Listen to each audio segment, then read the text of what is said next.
been 3.5 years since I worked in television. Things have changed. I've changed slightly. But one of the main changes, you probably noticed, there is no ashtray. I have given it up. A heavy smoker. I used to even smoke in between smokes. I've given it up. Totally changed. And the most extraordinary thing about giving up smoking, to non-smokers, I'm a convert. I've come over. I've joined them. They're proud of me. They say, good for you. You've given up the filthy habit. Good, good, good, good, good. The heavy smokers who used to be my allies, I'm a traitor. Bloody Judas! You of all people! But one of the good things, or one of the new things about giving up smoking, is that I now have my sense of smell back. I can actually get up in the morning and open a window, throw it up and breathe it, and smell again. Petrol. Carbon monoxide. Dog shit.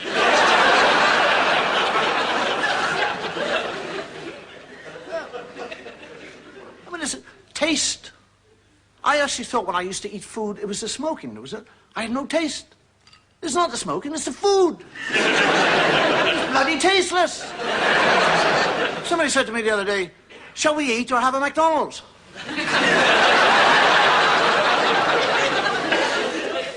And now the whole thing about being a smoker, actually being a smoker is very difficult in today's society because the pressures are on smokers. Society frowns upon smokers. There are signs everywhere. See them here. No smoking. Smoking is not allowed. Smoking is forbidden. The Americans, they're totally lunatic about it. When I was in America, I was smoking. Had a woman stop me in the street and she said, "You're smoking." Like I'd exposed myself. I said, "Yes, madam." She said, "You had a cigarette in your mouth." I said, "I know, I've been smoking for years. That's the only way I know how."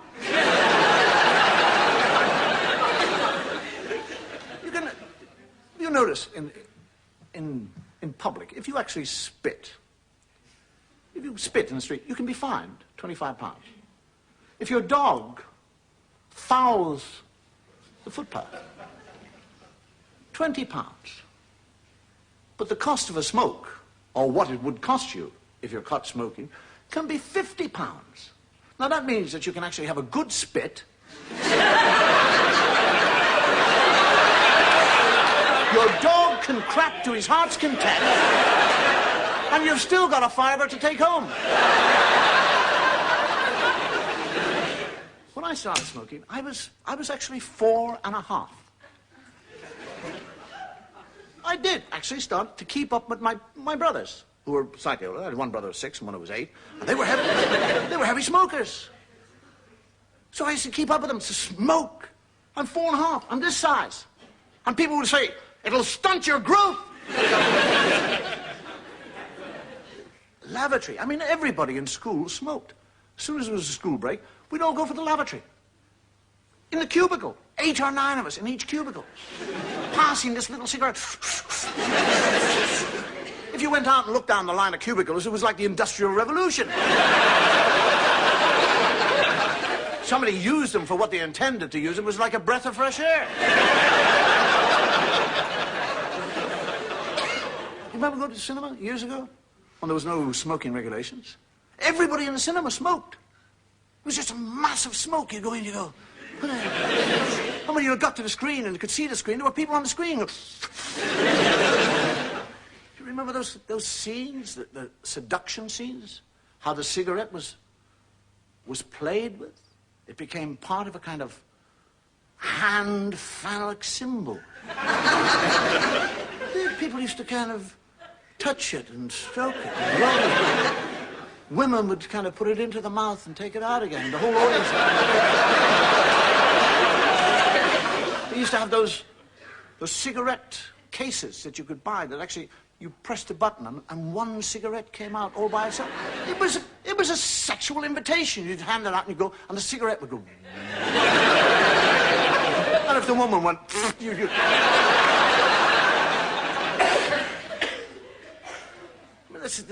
Do we have any smokers here?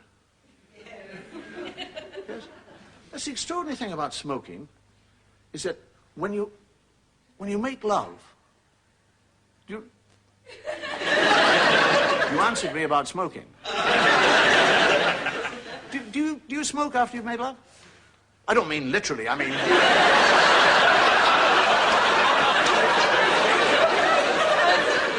Isn't that, I mean, most smokers, you make love. I love you, darling. Oh, yes, that was beautiful. Oh, yes, you are marvelous. It was wondrous. It was, oh, yeah. And you can't get to the... Can we do it again? Yes, just do me.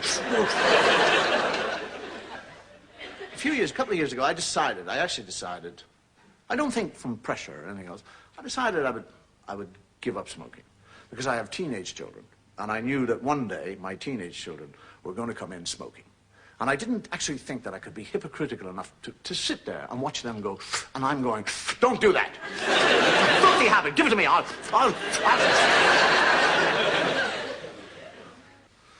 And I woke up one morning, it was 8 o'clock in the morning, and I sat there and I thought, that's it. This is actually the day I would give up smoking.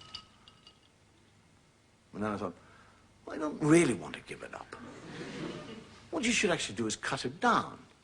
What you should do is actually think, you'll only smoke when you enjoy smoking, because you like smoking, you get a certain pleasure out of it. But instead of it being unhealthy, what you should do is just take the moments that you really get the most enjoyment, and that's the time you smoke. And when you enjoy smoking most? I thought to myself, after a meal, when I've had a meal, that's when I enjoy smoking. Fine, you can have 12 a day. I'm actually sitting there, 8 o'clock in the morning, going, fine, 12, that's good. Right, I'm thinking 12 cigarettes, it's 8 o'clock now. I won't go to bed before 12 o'clock tonight. It's 16 hours, 12 cigarettes. 12, it's an hour and 20 minutes for every cigarette. And I've finished that one. It's only 3 minutes past 8. I've only got 11 cigarettes. My wife comes in. Good morning. Shut up! Who's going to drive the children? Let them walk. 12 o'clock noon, I have gone through 9 cigarettes. I'm a lunatic. That's right. Oh, my God. 12 hours. Oh, God. Please help me. Please help me. I'm going, wait. You have some cigarettes. You've got 3 cigarettes left over. That's 4 hours smoking. You can cut them in half. Then I'm thinking, that'll be 2 dog ends. There'll be 2 butts. I'll be throwing away more cigarettes. I don't know, wait. I'm trying to explain myself. Now, here I have been a smoker since I was so big. I am now going through the first withdrawal symptoms I have ever gone through in my life. So I explained this. I said, listen, wait, calm down. You are actually experiencing withdrawal symptoms. This is your first time. It's difficult, we know it, but you've got to persevere. Tomorrow, it's not going to be so difficult because you'll have experienced what it is today, so tomorrow it won't be so bad. But you'll still have 12 cigarettes tomorrow, and you won't need those 12 cigarettes tomorrow. You probably only need 5 or 6 or 4. So take those 8 today and...